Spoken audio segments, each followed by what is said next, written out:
argumento creo que es inadecuado el decir que hay contradicciones de tesis que no son de relevancia constitucional, pero bueno, pues esa sería la situación. En cuanto a la jurisprudencia por sustitución, coincido perfectamente. Es muy raro que un órgano jurisdiccional cambie su propio criterio.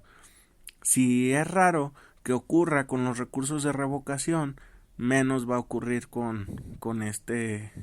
tipo de aspectos. Sin embargo, pues también es otra de las figuras. En su momento se verá hacia qué parámetros se avanza. Posteriormente se habla de la interrupción de la jurisprudencia y se señala en este punto un poco más reducido que con la finalidad de robustecer los presentes de los tribunales se fortalece el deber que tienen los órganos de seguir sus propias jurisprudencias. Así, se aclara que aunque los tribunales no están obligados a seguir sus jurisprudencias, para que puedan apartarse de ellas, deberán proporcionar argumentos suficientes que justifiquen el cambio de criterio. Es decir, en la práctica se borraría como de la lista de posibilidades del órgano jurisdiccional, sin embargo, pues quedaría como una especie de excepción donde le dirían tu tribunal, si lo vas a hacer, pues cumple con estos requisitos. Me parece que como un aspecto formal, pues puede ser adecuado, sin embargo, por un aspecto práctico, pues realmente no tendría como mucha trascendencia esa modificación o ese tópico. Como siguiente aspecto, que se busca fortalecer las competencias de la Suprema Corte para que se enfoquen en asuntos que tengan un interés excepcional en materia constitucional o de derechos humanos. Y de este, esencialmente, la argumentación es la siguiente. Se ajusta la ley de amparo al texto constitucional y se propone modificar el artículo 81 sobre la procedencia del amparo directo en revisión. La regla de procedencia ahora se busca que se le otorgue a la Corte mayor flexibilidad para determinar los casos en que el recurso de revisión en amparo directo será procedente, es decir, conocerá de este recurso cuando a su juicio el asunto revista un interés excepcional en materia constitucional o de derechos humanos. Para enfatizar que el recurso de revisión en cuestión es de admisión discrecional, se propone establecer que los acuerdos de que desechen el recurso de revisión son inimpugnables.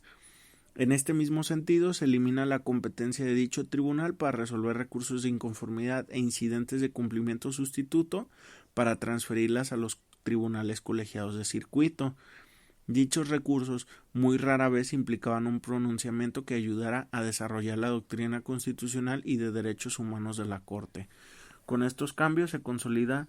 a la Corte como un verdadero tribunal constitucional y se le permite se concentre en la resolución de asuntos de mayor trascendencia y que puedan generar una sólida doctrina que proteja los derechos de todas y todos. Aquí creo que el único aspecto que sería relevante en cuanto a la práctica pues es esa situación de que se busca generar mayor flexibilidad, más que flexibilidad, la palabra correcta es discrecionalidad, para que la Corte pueda determinar cuándo sí considerar un amparo directo en revisión y cuándo no. Y además, pues se elimina el derecho a recurrir cuando no es admitido a trámite dicho recurso. Entonces, en este caso, pues prácticamente lo que sería relevante pues es ese margen mayor de discrecionalidad que se le busca dar a la Corte. Puede tener aspectos benéficos y aspectos que no tanto lo serán. Sin embargo, pues creo que ya dentro del margen de discrecionalidad que existía o que existe en este momento, pues con ese es suficiente para el fin que se persigue, que en este caso, pues si se están estableciendo una serie de figuras que van a ir depurando los asuntos que llegan a la Corte, pues el que se dé todavía un mayor margen de discrecionalidad, pues puede sonar incluso a ir hacia una regresión en cuanto a los alcances, en cuanto a los elementos y a las herramientas que actualmente posee el juicio de amparo. Y sin embargo, pues es algo que seguramente será dentro de los aspectos que sí pasen de esta reforma, que sí se analicen y que sí se consoliden dentro de un texto. Sin embargo, pues en su momento habrá que ver cuál es esa definición que se va a dar de el interés excepcional en materia constitucional, porque pues cada vez se generan mayor número de conceptos dentro del juicio de amparo que buscan dar mayor grado de discrecionalidad. Por ejemplo, en su momento el interés legítimo fue objeto de múltiples análisis, de múltiples criterios. Hasta la fecha hay muchos órganos que no pueden decidir en qué momento se trata de un interés legítimo y no pueden o no saben cómo establecer dentro de una resolución una serie de aspectos descriptivos del interés legítimo. Pues bueno, ese interés excepcional en materia constitucional o derechos humanos para la procedencia del juicio de amparo, pues del recurso de revisión en el amparo directo, pues podría ser de mayor margen de discrecionalidad. Por ejemplo, habría que ver si en su momento pues la resolución del caso Florence Cassés bajo esta nueva dinámica reúne ese estándar del interés excepcional en materia constitucional o de derechos humanos. Me queda claro que posiblemente ese sí los reúna, pero pues también ha habido otros asuntos que han llegado hasta la propia Suprema Corte que a lo mejor no hay como un análisis tan exhaustivo en el tema de derechos humanos, pero que igualmente fueron relevantes por los parámetros que estableció. Por ejemplo, cuando en su momento se resolvió la situación de que las universidades públicas podían tener el carácter de autoridad, que tenían que regirse bajo ciertos lineamientos aún pese a la pretendida y excedida autonomía constitucional del artículo tercero. Y bueno, en su momento fue un buen parámetro que creo yo que bajo este concepto, si nos ponemos muy rigurosos, pues no tendría un interés excepcional en materia de derechos humanos, porque realmente en cuanto a la expectativa, no cumplió como con esa expectativa que tenía, pero pues sí fijó ciertos parámetros. Habría que ver en su momento si ese concepto se va a diseñar bajo una lógica de expectativa o bajo una lógica de consecuencias de la resolución. Todo eso habrá que irse definiendo en su momento. Otro aspecto más, atracción de todos los recursos de la ley de amparo. Se propone agregar un artículo 80 bis para establecer la facultad de la Suprema Corte para atraer todos los tipos de recursos de la ley de amparo cuando su interés y trascendencia lo meriten. De esta manera se ajusta la ley de amparo a la práctica y precedentes de la Corte y se fortalece la facultad de atracción como un mecanismo para sentar precedentes de trascendencia para el orden jurídico.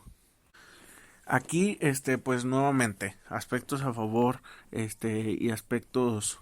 no tan, no tan relevantes o no tan benéficos.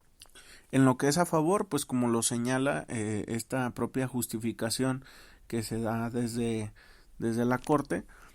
pues sí puede tener como ciertos aspectos benéficos el que exista la posibilidad ahora de que desde la Corte se puedan atraer todos los recursos. Pero ¿cuáles son los aspectos negativos? En la actualidad se han estado haciendo una serie de críticas hacia el máximo tribunal, principalmente por la serie de designaciones que se han dado ya bajo este nuevo gobierno, y pues el que se le estén dando más facultades pues creo que solo va a alimentar esa serie de críticas que tienen algunos de que existe un poder que quiere apoderarse de todas las instituciones y que desea dar mecanismos excepcionales y una serie de aspectos. Creo que pues si ya estaban los criterios, probablemente no sería tan necesario haber buscado una modificación también en este punto. Sin embargo, pues por un tema de orden, por un tema de comprensión normativa, pues ese punto sí es adecuado, y pues creo que sí sería más lo benéfico que lo negativo, principalmente porque en ocasiones hay resoluciones que deben de dictarse derivadas de recursos, tanto principalmente recurso de queja y recurso de revisión, y pues que muchas veces quedan en el olvido porque lo dicta un tribunal colegiado de un circuito y no se le da tanta publicidad, y muchas veces cuando esto se ha hecho por la Corte pues sí se genera como una mayor expectativa, mayor comunicación por parte de lo que se resuelve. Otro punto más es que se sustituyen los plenos de circuito y los tribunales unitarios de circuito por tribunales colegiados de apelación y plenos regionales. Estos dos aspectos ya se habían enunciado en la parte de la temática de modificaciones constitucionales. Creo que ya no amerita mayor pronunciamiento, porque para efectos de la ley de amparo pues únicamente se van a hacer las modificaciones conceptuales pertinentes. Eso es por lo que ve al tema de amparo. Por otro lado, en lo relativo a las modificaciones a la ley reglamentaria que regula acciones y controversias constitucionales, son tres los aspectos que pueden resultar relevantes, y con esto cerraríamos este capítulo. El primero de ellos es la procedencia de las controversias constitucionales. Se había comentado en su momento que la pretensión desde el ámbito constitucional es que ahora los organismos constitucionalmente autónomos reconocidos puedan ser quienes también intervengan en esos aspectos. Un aspecto también trascendente es que se busca que el tema de las controversias ya se trate sobre violaciones directas a la Constitución Política de los Estados Unidos Mexicanos y a derechos humanos reconocidos en tratados internacionales en los que México sea parte. Con ello se descarta la posibilidad de que se promuevan juicios por violaciones a leyes y no a la Constitución, como debería corresponder en un medio de control constitucional. Otro aspecto más es el de omisiones como objeto de controversias constitucionales, y se incluye o se incluirá expresamente que las omisiones sean impugnables en controversia constitucional. De esta manera se armonizaría el contenido de la ley con los precedentes que ya se han venido emitiendo y a la propuesta de reforma constitucional, así como también en la temática o rubro de los precedentes, que en atención a las propuestas que se tienen tanto en la Constitución como en la ley de amparo, se sostiene que las razones que justifiquen sus sentencias con una votación calificada deben formar jurisprudencia y ser obligatorias para todos los órganos jurisdiccionales del país, y que también el Pleno podrá tener la posibilidad de apartarse de sus precedentes siempre y cuando se justifiquen las razones del cambio de criterio, incluso cuando estos se hayan emitido con una integración de ministras y ministros distinta. Creo que esa última carga que se le va a dar a los órganos jurisdiccionales, pues en este caso sí es sumamente relevante, porque bajo dicho tópico pues ya no es nada más de que el día de mañana llegó el ministro X y X no estaba de acuerdo con lo que dijo el ministro y solo por esa razón ya va a haber un cambio de criterio. No, justifícalo, establece lineamientos jurídicos por los cuales el criterio que en su momento fue emitido no es adecuado y el que ahora se va a emitir sí es adecuado, y que esa es la forma en la que se debe resolver los subsecuentes asuntos, y no que en el siguiente asunto se va a regresar al primer criterio, se tendrá un tercer criterio diferente. Todos esos aspectos son relevantes y sí deben de ser tomados en consideración, porque finalmente es lo que le va a dar una mayor calidad al aspecto relativo a la justicia, y pues con esto se va a fortalecer esos propios precedentes y resoluciones que sean emitidas dentro de la Corte. Finalmente, como lo señalaba, por alguna razón en el apartado del documento, ya cuando señala modificaciones a la ley orgánica o a la ley reglamentaria,